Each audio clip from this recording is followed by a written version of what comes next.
I think the reason why people like hearing me is because, like, if you go to a circus and you see a bear, right? That's kind of interesting, but not that much. If you see a unicycle, that's interesting, but you see a bear on a unicycle, that's really interesting, right? So when you combine things you're not supposed to combine, people get interested. It's like Bruce Lee, right? Striking thoughts, philosophy plus martial arts. And I think it's because at some level all humans are broad. We're all multivariate, but we get summarized in pithy ways in our lives, and at some deep level we know that's not true, right? Every human basically is capable of every experience and every thought. You're a UFC comedian, commentator, podcaster, but you're also more than that. You're also father, lover, thinker, etc. So I like the model of life that the ancients had, the Greeks, the Romans, right? Where you would start out and when you're young, you're just like going to school, then you're going to war, then you're running a business, then you're supposed to serve in the Senate or the government, then you become a philosopher. There's sort of this arc to life where you try your hand at everything. And as one of my friends says, specialization is for insects. Right? So everyone should just be able to do everything. And so I don't believe in this model anymore of trying to focus your life down on one thing. You've got one life, just do everything you're going to do. Yeah, I couldn't agree more. And I think that sometimes people find certain success in whatever the endeavor is, and then they think that is their niche, and they stick with it, and they never change, and they almost out of fear. Well, it's hard because there's the analogy around mountain climbing. Like if you find a mountain and you start climbing, and you spend your whole life climbing it, and you get, say, 2/3 of the way, and then you see the peak is like way up there, but you're 2/3 of the way up. You're still really high up. But now to go the rest of the way, you're going to have to go back down to the bottom and look for another path. Nobody wants to do that. People don't want to start over. Yeah. And it's the nature of later in life that you just don't have the time. So it's very painful to go back down and look for a new path, but that may be the best thing to do. And that's why when you look at the greatest artists and creators, they have this ability to start over that nobody else does. Like Elon will, be called an idiot and start over doing something brand new that he supposedly is not qualified for. Or when Madonna or Paul Simon or U2 come out with a new album, their existing fans usually hate it because they've adopted a completely new style that they've learned somewhere else. Yeah. And a lot of times they'll just miss completely. So you have to be willing to be a fool and kind of have that beginner's mind and go back to the beginning to start over. And if you're not doing that, you're just getting older. Yeah, there are 3 things everybody wants. There's actually more than 3, but let's just start with 3. The 3 basics. Everybody wants to be wealthy, everybody wants to be happy, and everybody wants to be fit. And I know there's a lot of virtue signaling that goes on, like we don't want money and, I don't care about being happy and happiness is for stupid people. But let's face it, like you want to be rich and happy and healthy. Yeah. Like that's the trifecta. Now, of course, you also want an internally calm state of mind. You want a loving household. So there are other things that come into it. But those 3, I think they can actually be taught. Right? And a fitness, I'm not going to teach. There are a lot of people who you've had on here, including yourself, who know a heck of a lot more about fitness and health than I do. But I was born poor and miserable, and I'm now pretty well off, and I'm very happy. And I worked at those, and so I've learned a few things. There are some principles, and so I try to lay them out, but in a timeless manner where you can kind of figure it out yourself. Because at the end of the day, I can't really teach anything. I can only inspire you and maybe give you a few hooks so you can remember things when they happen, or put a name to them. So this podcast actually ended up explaining this tweet storm. So there's a tweet storm with like 36, 38 tweets, got very famous, got translated into dozens of languages. And these were principles that I came up with for myself when I was really young, around 13, 14. And I've been carrying them in my head for 30 years. And I've been sort of living them. And over time, I just realized, like, sadly or fortunately, the thing that I got really good at was looking at businesses and figuring out the point of maximum leverage to actually create wealth and capture some of that. And do it in a very long-term kind of way, not the, banker, crash the economy, get bailed out kind of way, but, build businesses and help people and provide value kind of way, especially when applied to modern technology and leverage in this age of infinite leverage that we live in. So the podcast is just explaining each tweet. So these are little 3, 4, 5-minute snippets. I don't like to say the same thing twice. I don't like to explain in detail. I feel like if you have something original and interesting to say, you should say it. Otherwise, it's probably been said better. So that podcast tries to be information dense It tries to be very concise. It tries to be high impact. It tries to be timeless. And it has all the information. I think you need the principles that if you absorb these and you work hard over 10 years, you'll get what you want. So I've got the one on wealth creation. I'm going to attempt to do one on happiness is a big word, but happiness and inner peace and calm and all that. Because what you want is, you don't want to be the guy who succeeds in life while being high-strung, high-stress, and unhappy and leaving a trail of emotional wreckage with you and your loved ones. Which is more common than not. Yeah, because you got to focus, and it's very hard to be great at everything. You want to be the guy or the gal who gets there calmly, quietly, without struggle. You want to be the person who's when there's a crisis going on, you want to be the calmest, coolest cucumber in the room who still also figures out the correct answer. If you can be.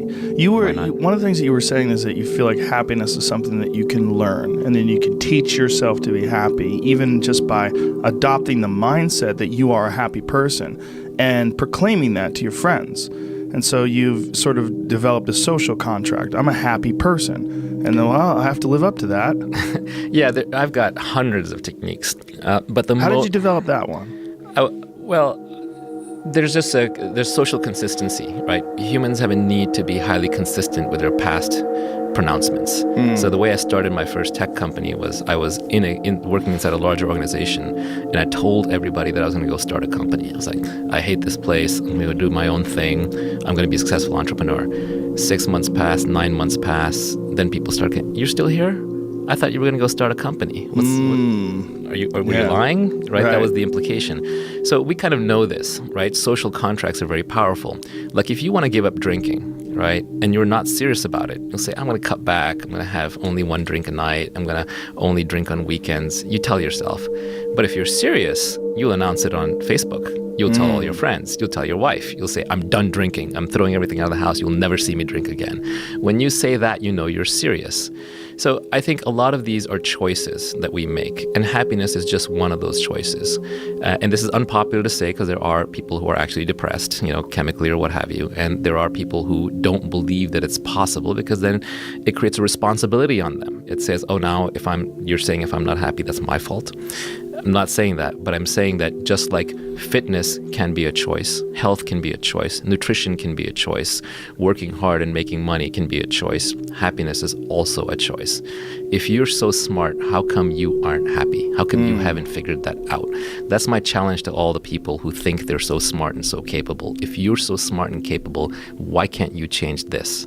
There are a bunch of people, though, that actually take pleasure in being miserable. There's something about the pursuit of excellence and of success that supersedes all other pursuits. That in their eyes, it is the peak, the pinnacle, the most important thing. It's not a trade-off. I would argue that when I say happy is one of those words that means a zillion different things. Right. It's like love, right? What does that mean? Right, I love cheese. I'm going to define it a little bit more tightly. Right. So let's go back to desire. Right. This is old Buddhist wisdom. I'm not saying anything original, but desire to me is a contract that you make with yourself to be unhappy until you get what you want. Okay. And I keep that in front of mind. So when I'm unhappy about something, I look for what is the underlying desire that I have that's not being fulfilled. It's okay to have desires. You're a biological creature. You're put on this earth. You have to do something. You have to have desires. You have a mission.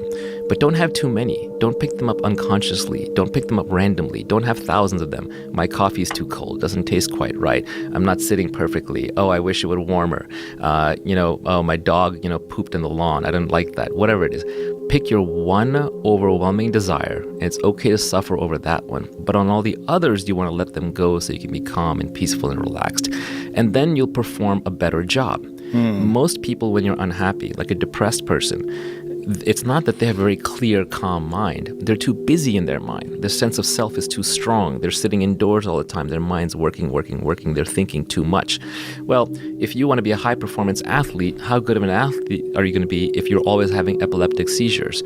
If you're always like twitching and running around and like jumping and your limbs are flailing out of control?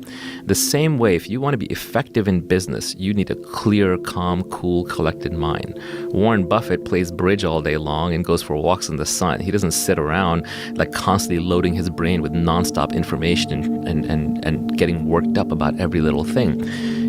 We live in an age of infinite leverage. What I mean by that is that your actions can be multiplied 1,000-fold, either by broadcasting at a podcast, or by investing capital, or by having people work for you, or by writing code.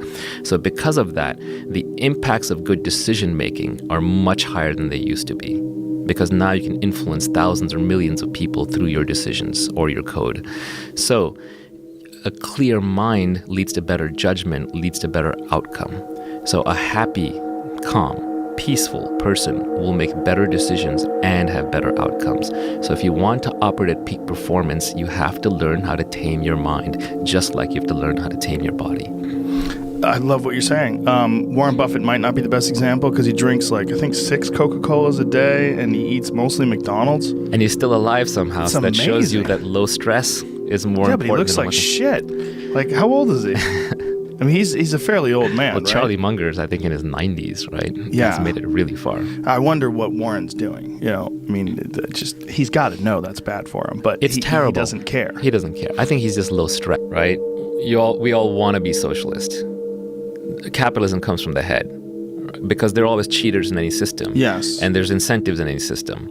So when you're young, if you're not a socialist, you have no heart. When you're older, if you're not a capitalist, you have no head, right? You haven't thought it through. So I understand where it comes from. I always liked Nassim Taleb's framing of this, where he said, with my family, I'm a communist. With my close friends, I'm a socialist. At my state level politics, I'm a Democrat. At higher levels, I'm a Republican, and at the federal level, I'm a libertarian. Right? So basically, the larger the group of people you have massed together who have different interests, the less trust there is, the more cheating there is, the better the incentives have to be aligned, the better the system has to work, the more you go towards capitalism. The smaller the group you're in a kibbutz, you're in your commune, you're in your house, you're in your tribe, by all means be a socialist. With my aunts, with my brother, with my cousins, with my uncles, with my mom, with my family, I'm a socialist. That's the right way to live a loving, happy, integrated life. Yes. But when you're dealing with strangers, you want to be a real socialist? Great. Open all your doors and windows tomorrow. Please, everybody, come take what you want. See how that works out. Yeah. This idea of income inequality, that always strikes me as it's a deceptive term. Income inequality. Well, let's flip it around. It comes from outcome inequality. Yes. And the outcome inequality is there because you made different choices. Now, again, going back, if it was because you didn't have the same opportunities, that's a problem. Yes. So society should always try to give people equal opportunities. So, for example, instead of basic income, what if we had a retraining program built into our basic social fabric, which said that every 4 years or every 6 years, or whatever it is, maybe it's every 10, you can take 1 year out and we'll pay for you to go retrain completely. And you can go into any profession you like that has some earning power and output, hopefully a creative long-term profession, and you can re-educate yourself. That would be much better for society on all levels than basically just saying, now you're going to be the dole for the rest of your life. Yeah, you'd have to lead that horse to water and then make him drink. It requires people to put in some effort. Yes. But, we can't all just sit around. It's just not... Well, that's my perspective on income inequality. There's always effort inequality and thought inequality. There's just some people that are obsessed, and if those people become successful, it doesn't mean they stole from you. It just means that they put in the amount of energy and effort that's required to reach where they're at. And there's a lot of virtue signaling that goes on now where people say, well, it's because you're privileged. It's like, well, you know what the greatest privilege is? You're alive. 85% of humanity is dead. Yeah. So how privileged are you? Then you're living in the first world. Then you have 4 limbs, etc. So you can take that argument all the way. It's kind of a nonsense discussion. Well, it's a very weird progressive argument. And it as it pertains to race is always a weird one, right? Because white privilege to me, you could look at what they're saying on paper, I'm sure there's more black people that are harassed by the police. I'm sure there's more black people who are treated suspiciously by shop owners and the like. But the problem isn't the people who aren't treated poorly. The problem is the people who treat the people poorly. The problem is racism. The problem is not people that didn't ask to be born white or whatever they are, and they don't get harassed. So this idea of white privilege or male privilege or whatever it is, That's not the problem. You're just looking at someone who's not a victim of this particular problem that you're highlighting. But you're not looking at the perpetrators of the problem. You're making people perpetrators by simply existing and having less melanin in their skin or having their ancestors come from a it's just geographical racism by location. It's a another sneaky way It's a sneaky, of being racist. Yeah, and then they say you can't be racist. It's not racist because you're white. That's right. That's hilarious if you can't be racist against white people. That one, that's a variation of the hold still while I hit you argument. Stop struggling while I'm hitting you. But it's just so silly. You've just completely changed what racism means. But what's hilarious is that mostly the people who are yelling racist are not the minorities. When I look on my Twitter or my social media or on my news, it's white on white violence. Virtue signaling. Yeah, it's white on white violence. Yes. What's mostly going on is it's elitist whites, blue state whites, college-educated whites beating up on high school-educated whites